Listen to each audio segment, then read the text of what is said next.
Christina Brown here with the Brown team at Sage Door Realty. Today, let's talk all about down payments.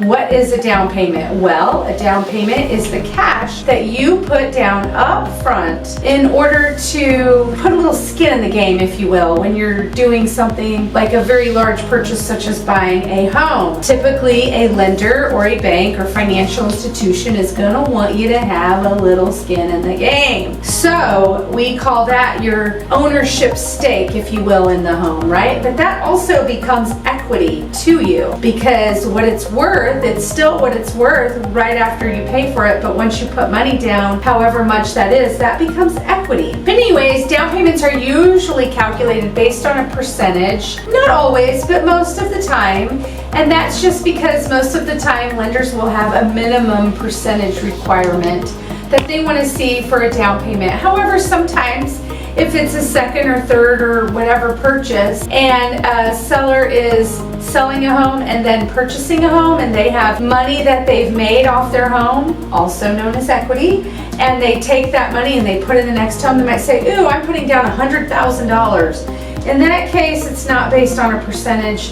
That lender's going to take all $100,000 they want to put down if that's what's best for them and do that. But normally it is calculated based on a percentage. And again, that's because there are minimum requirements for most loan types. So we have heard for tons of years people say you need 20% down in order to buy a home. That is simply not true. That is not a requirement when you are purchasing a property unless it's a fixer-upper or it's a second or third home, it's an investment property, or it's a vacation home and so forth. Sometimes they will require 20%, but typically if it is your primary residence, there are so many loan programs and options out there. You could actually even get a down payment of 0% for some loan types. Now that doesn't mean that's what's best for you or that you'll qualify, because all of those have different requirements attached to them. For example, the most well-known 0% loan is a VA loan that is for veterans, and so obviously if you don't qualify, that option is not available to you. The next option is if you are buying in a rural area, there's something called a USDA loan.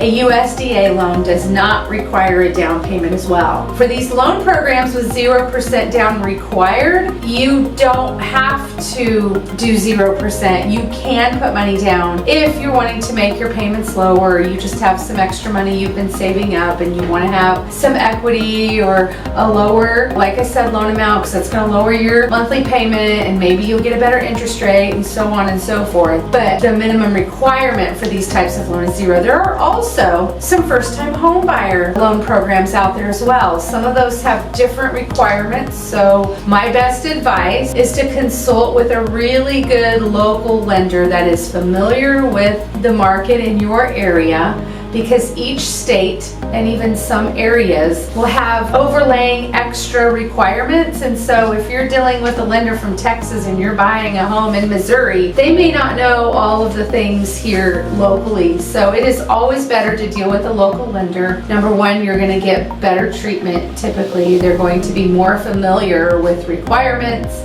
and things that are kind of normal in the area, but also they're going to be cheaper as well. The closing costs you see for these lenders that advertise online is crazy. So if you're coming up with a down payment and you have to pay closing costs, we want to get all of those fees as low as you can. But it is super important to deal with a local lender. So my advice is when you're dealing with down payment, the best way to really know what your down payment looks like is to consult and talk to and discuss your options with the lender. The money you put down is you putting a little skin in the game, and lenders want to see that most of the time. The less money you put down, the more risky your loan is, and the reason I say that is, remember, your home is collateral for the loan that you're taking out. So the bank is putting a lien on the property that you're buying, holding it as collateral. So if you quit paying, you default on your note, you quit paying your mortgage, they have something they can sell to recoup their expenses.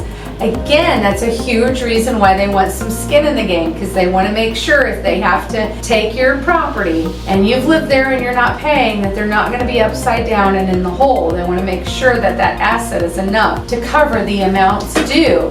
And especially if somebody moves in and not paying, a lot of times they could also be trashing the house as well. So that would take the value down, hence there's equity that a lot of times they want to see. Again, you don't have to put money down, but keep in mind, the less money you put down, or if you put no money down, the riskier your loan that could be, the higher the interest rate. The big exception to that are those government-backed loans like VA and USDA. Those loans are backed by the US government, so if you default, the government will bail them out, if you will, and pay for the deficit and help them recoup what is owed on the mortgage. So that's why you can get by with zero on some of these programs, because the government is there to help take care of them if you default as well. So what kind of loans are there? What are the minimums? Let's talk about that super quick. Conventional has a loan program for first-time home buyers. Again, a first-time home buyer does not have to mean you've never owned a home before. It just means you have not owned a home or been on title of a home in the last 3 years. So let's say you have been living at a property, you're not on title, you've been there the last 5 years. You could qualify for a first-time loan program, possibly depending on their other requirements. Sometimes there's income limits, some, credit score, those types of things. However, that's what a first-time home buyer means. So maybe you could go out and get a first-time home buyer, and the person that's owned the home won't be able to be on that home with you if you use that type of a program. FHA, their minimum down payment requirement is 3.5%. So conventional is 3 for first-time home buyers, FHA is 3.5. We see those loan programs used all the time. A misconception is that FHA is for first-time home buyers. FHA does not have to be for a first-time home buyer. It can be for a first-time home buyer, but you do not have to be a first-time home buyer to do FHA. So you can get in for as little as 3.5%. Now, of course, there's credit score requirements and so forth. VA is, of course, 0. Like I said, USDA is 0. And then conventional, you're not a first-time home buyer, you can put any amount down starting at 5%. So if you have owned a home and you're going conventional, the minimum that required for conventional is 5%. Again, for any of these loan programs, you can always put down more. Why do we hear the misconception that 20% down payment is required? Well, because if you do put down less than 20% and you're going conventional, there will be mortgage insurance added on to your monthly payment. And that is to cover the lender if you default. And so until you get enough equity in the home where you don't have to have mortgage insurance anymore, that is an extra expense if you put down less than 20%. This is an interesting stat I read today though. In 2023, last year, the typical down payment for first-time home buyers was 8%. So that was kind of the average amongst first-time home buyers last year. They were putting down right around 8%. And that is based on the studies of the National Association of Realtors. The typical down payment for repeat buyers, which means a lot of times those people are selling to buy, so they have equity they're using to put down, they typically put down more because they have that equity they can use. So the typical down payment for them last year was 19%, so really almost 20%. So a lot of them are able to do 20% because it's not their first time. So it's very typical for a first-time home buyer to get in for very little or no money down. But why would you want to put down more money? Well, I've already kind of mentioned some of it, but some of the main reasons why you would want to put down more, even if not required, is, well, it would make your monthly mortgage payment lower. Also, it would make your loan less risky and you could get a better interest rate. Also, it would give you more equity in your home right away, which just gives you really peace of mind to know that if life happens, you can borrow against that equity. Just that you have some equity in your home is a really good feeling. and your equity is going to grow as your property appreciates in value. And then of course there could be lower fees up front because some of that might be able to be financed in when you have some equity in there. So that's a big thing. Now, don't make saving and saving and saving and saving for a down payment necessarily keep you from buying sooner though. There are ways to get in, like I said, for zero or very little money down. Because they always say the best time to buy real estate was 5 years ago. Because 5 years later it's going to be more expensive.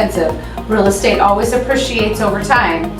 So keep that in mind. If you have been renting and renting and renting and renting, get out of that and get into a home where you're building equity and paying your own mortgage. So coming up with extra cash to buy a home, I know could maybe seem daunting and like a very big deal and maybe even sometimes a roadblock for some people, but just know it may not be as much as you think to have a down payment to purchase a home. So just remember that, consult with a lender, reach out to me if you need help or you want to know some good local lenders that we trust. We can definitely head you in the right direction where you're talking to good people that know the area and what's going on here. I hope that helps you. Have a great day.